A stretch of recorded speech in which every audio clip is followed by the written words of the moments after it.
So now, what are the common success factors that we will study in this part of the it's the last part of the third chapter.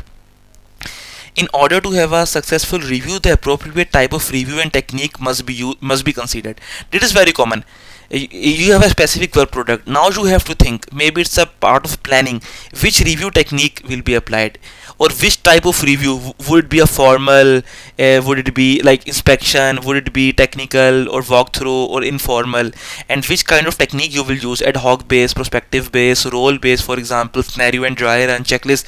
It everything depends on you. So actually, these are the basic factors. In addition, there are a number of other factors that will affect the outcome of the review.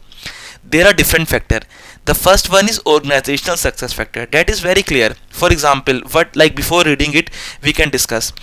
For example, you are provided with a good time or a sufficient time to prepare for the review. One important thing, are you assigned a dedicated budget, dedicated time, for example? Then was the review well planned, like as per we have seen the 5 step of reviews? Was the review well planned? Everything, like organization is doing the review in a healthy environment, so whatsoever. So each review, first point, each review has clear objectives defined during review planning and use as measurable exit criteria. You should know at which point there will be an exit criteria, at which point the review will be finished. So every objective should be clear. Review types are applied which are suitable to achieve the objective and are appropriate to the type and level of software work product. It's also a duty during the planning, like depending on the work product. Are you reviewing for example requirements, business requirement, high level design, low level design, code, test cases, or system? What kind of work product are you reviewing?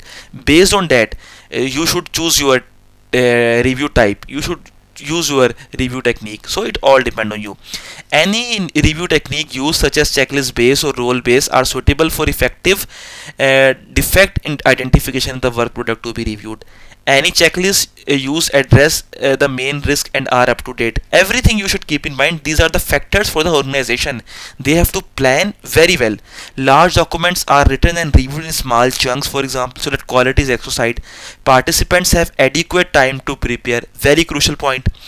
They should be provided with a good time, enough time to prepare for the review. Third step of the review process, individual reviews. Reviewers are scheduled with adequate notice. They should be informed if like before the review,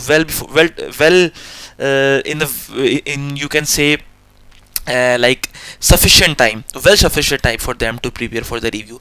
Management support the review process. Very critical, very important point. Sometimes management is not interested even in the reviews. So if you want the better quality, you should focus on the review as well by incorporating adequate time for review activities in project schedule.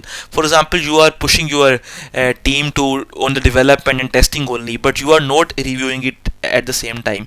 So maybe the team hasn't found any time for the review. It is a duty of organization, of the management, to provide a sufficient time for the review as well. Reviews are integrated in the company quality or test policies. Very important point. The next are people related success factor. What could be they? For example, that could be people are well prepared. If for example, the management has provided them sufficient time to prepare, they should be well prepared. They should take the review seriously. They should participate and point out the defects, and then there should be a healthy environment. They should not criticize the author, they should criticize the work product, every point. So the right people are involved, very important, to meet the review objectives. For example, people with different skills or set of perspective. Testers are seen as valued reviewers who contribute to the review and learn about the work product, which enables them to prepare more effective tests and like testers should be involved as early as possible. This we have already seen.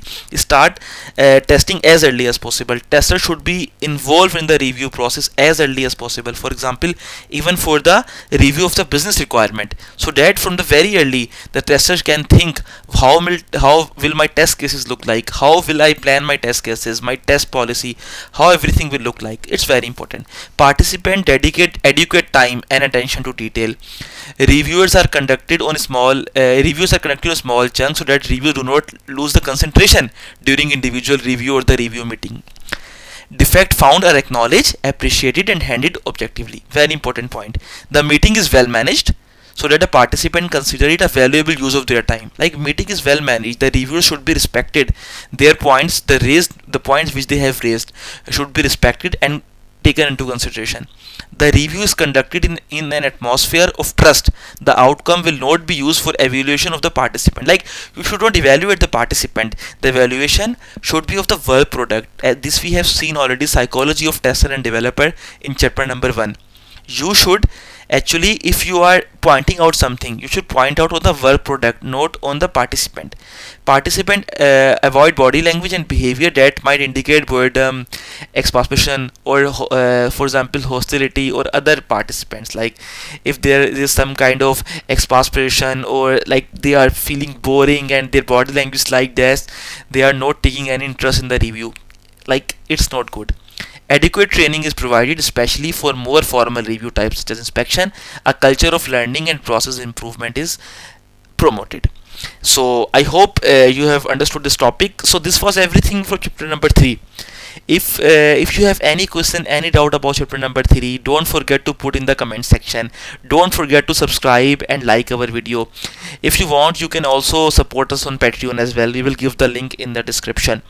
So friends, this was everything. As I told you, for this video chapter number 3 is finished. Now we will start with chapter number 4, which is about the test techniques, one of the very important chapters.